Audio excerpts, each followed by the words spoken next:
هغه ناروغان چې چاق وي نن هغه ستنه کوو تر څو چې وزن کم کړي، یعنی اوبیسیټي ناروغان. هغه ناروغان چې چاقوالی ولري د دې په خاطر چې وزن کم کړي نو د هغې درملنې دپاره یوه چې ده 2.0 نقطه پیکس اوريکولا د خطونه چې دي په دې منځني خط باندې سره یوځای کېږي. دغه نقطه چې کوم ده 2.0 نقطه ده. دا نقطه علاوه له دې نه چې د وزن د کمېدو دپاره یوه مناسبه نقطه ده.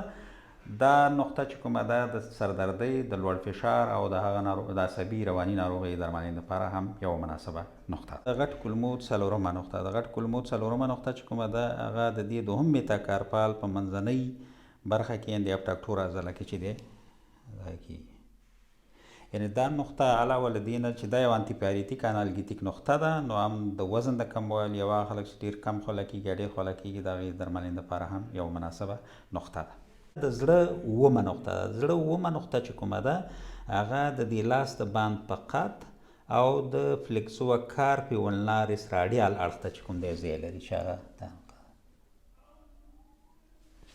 دا نقطه علاوه له دې نه چې د وزن د کموالي درملنې دپاره یوه مناسبه نقطه ده، د زړه ناروغۍ، همدارنګه روحي رواني ناروغۍ او هغه خلک چې د امتحان څخه ویره لري د هغې درملنې دپاره ډېره زیاته مناسبه نقطه ده.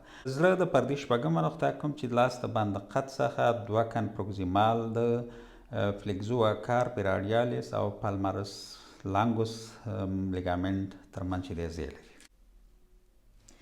دا نقطه علاوه له دې نه چې د وزن د کموالي درملنې دپاره یوه مناسبه نقطه ده. دا د معدې د ناروغیو دپاره، د هغه ناروغان چې د زړه تکلیف لري او همدارنګه د فلج درملنې دپاره یوه ډېره زیاته مناسبه نقطه ده. دا د معدې 30 نقطه ده کومه چې د دې پټیلا د هډوکي یعنې دلته چې دا کومه د معدې 15 نقطه ده د دې څخه تقریبا 3 کن ډسټال او لټرال چې دی ځای لري.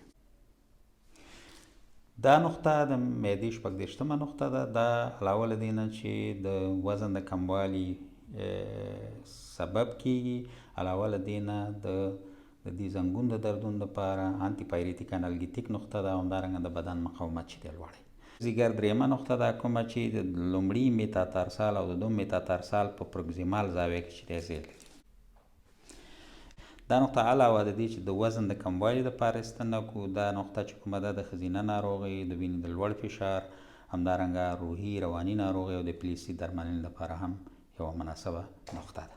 په افغانستان کې د دې درملنې د دود او د ټولو ناروغانو د روغتیا په هیله